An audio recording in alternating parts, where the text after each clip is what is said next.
Salut Mémé. Bonjour ma petite fille, comment vas-tu? Très bien et toi? Ça va? Et à l'école, ça va? Ouais, ça va. On est en train d'étudier la Seconde Guerre mondiale et demain, on va visiter Chambord. Dis Mémé, t'as connu la guerre toi? Eh oui, malheureusement, bien sûr. Tu sais que mon père était gardien au château de Chambord? Ah bon? Oui. Je me souviens quand la ferme de Lina a brûlé. Il n'y avait pas la Joconde cachée à Chambord. Vous saviez qu'un avion américain s'est écrasé près du château de Chambord en 1944? Je connaissais les gens qui avaient récupéré le pilote. Et nous avions récupéré les pneus. Eh bien, tu vas en apprendre des choses. Tu nous raconteras ta visite.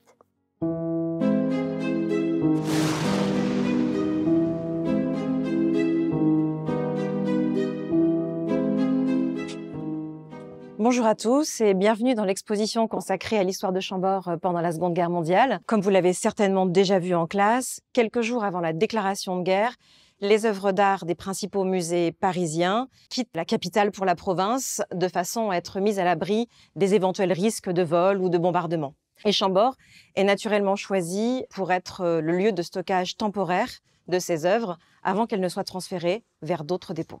Pourquoi a-t-on choisi Chambord? Excellente question. Alors, Chambord, c'est un lieu relativement isolé, loin de toute ville, mais surtout, c'est un château avec de grands volumes et également de gigantesques ouvertures, ce qui permet d'y faire rentrer des œuvres de très grande dimension.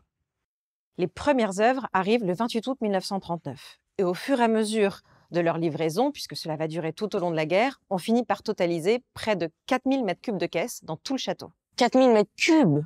Oui, en effet, l'équivalent de 2 piscines olympiques ou encore des 4 bras de croix du rez-de-chaussée du donjon remplis jusqu'au plafond.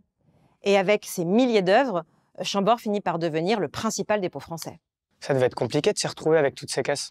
Oui, certainement oui, mais les conservateurs étaient vraiment très bien organisés et ils tenaient des inventaires.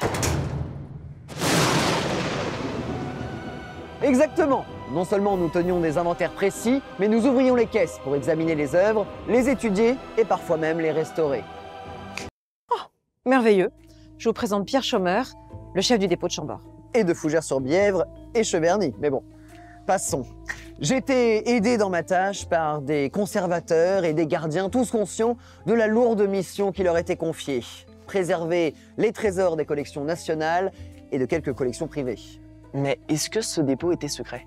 Pas du tout. L'occupant connaissait la liste des dépôts français. Mais une entente avait été passée. Aucune œuvre ne devait quitter ces lieux avant la fin de la guerre. Heureusement pour nous, ça s'est bien terminé. Enfin, à l'exception de certaines caisses de collections privées juives qui ont tout simplement été pillées. Triste réalité. Et il y avait quoi comme chef-d'œuvre connu conservé à Chambord? Il y avait des milliers de peintures, de sculptures, des dessins, des tapisseries, du mobilier, des objets d'art qui venaient de toute la France, car les musées de province avaient eux aussi mis leurs œuvres à l'abri à Chambord et ailleurs. Oui, mais il y avait quoi comme œuvre connue? S'il n'en faut citer que quelques-unes, La Liberté guidant le peuple, d'Eugène Delacroix, des peintures de Titien et Raphaël, la tapisserie de la Dame à la licorne, des dessins de grands maîtres italiens, j'en passe. Et bien sûr, notre chef-d'œuvre, la Joconde. Oui, alors mon cher Pierre, je vous rappelle que je ne suis pas resté à Chambord pendant toute la guerre. On m'a aussi envoyé à Louvigny, à l'abbaye de Locdieu, au musée Ingres de Montauban, au château de Montal. J'étais fatiguée de tous ces déplacements. Mais c'était pour votre bien, très cher, pour ne pas risquer d'être localisé par l'occupant. Votre sourire nous était bien trop précieux. Comme vous le voyez, ce n'était pas de tout repos. Il faut savoir que l'ensemble des caisses arrivées à Chambord étaient marquées de chiffres et de lettres pour ne pas oublier leur provenance. L pour Louvre, V pour Versailles, S pour sculpture, P pour peinture. Certaines possédaient même des pastilles de couleurs. Oui, je m'en souviens très bien. J'étais la seule à avoir 3 points rouges. J'étais prioritaire, vous comprenez? 3 minutes 13. Pas mal, gardien Billot. Recommencez.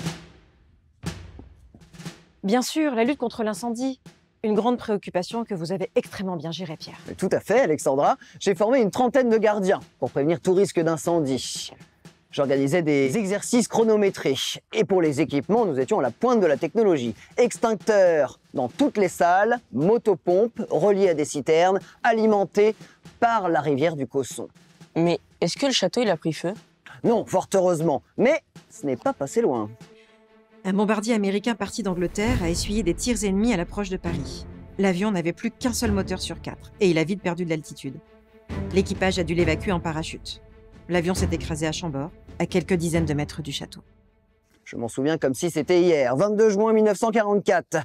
Fut-il tombé sur les terrasses et s'en eût été fait de Chambord. Néanmoins, dans l'explosion, de l'essence a atterri sur les terrasses et quelques vitres du château se sont brisées. Et vous savez, Chambord a vécu un autre drame. À l'annonce de la libération, le 20 août 1944, des résistants ont barricadé les routes du domaine pour protéger Chambord. Mais une unité allemande de 700 hommes est parvenue à franchir les barrages. Après des échanges de quelques tirs, 2 soldats allemands ont été tués. En représailles, les troupes ont incendié des maisons du village, l'école, l'hôtel Saint-Michel. Pensant que le château abritait des résistants et des munitions, ils ont même menacé de le détruire avec son précieux contenu. Des habitants ont été pris en otage. Avec le gardien brigadier Foller et le curé de Chambord, nous avons tenté de parlementer avec les assaillants. Heureusement, nous parlions allemand et nous avons pu leur montrer que le château n'abritait aucun résistant. Ils ont relâché les villageois à l'exception de 5 malheureux suspectés d'appartenir à la résistance. Quel drame. Et les Allemands les ont fusillés devant le château. Mais l'un d'eux a miraculeusement réussi à s'enfuir. Un peu plus tard, 5 autres hommes ont été retrouvés abattus dans le parc et les environs. Et ce triste souvenir a vraiment marqué les esprits. D'ailleurs, peu de temps après, une plaque commémorative a été installée sur le mur des écuries. Et en 1949, le village de Chambord a reçu la Croix de guerre pour honorer l'attitude héroïque qu'il a eue pendant l'occupation. Et à partir de janvier 1945, nous avons supervisé le retour des œuvres dans leur dépôt d'origine, palais et musée. Un formidable déménagement comme en 1939.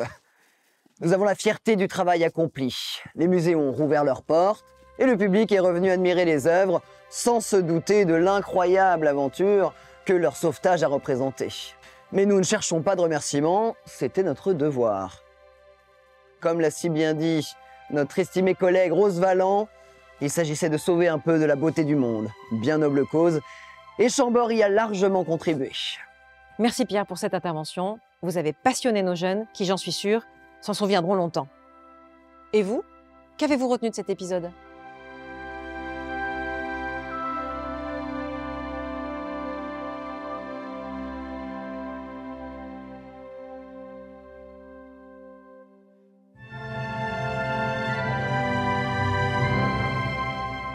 Alors, comment c'était cette visite? Super, comme si on y était.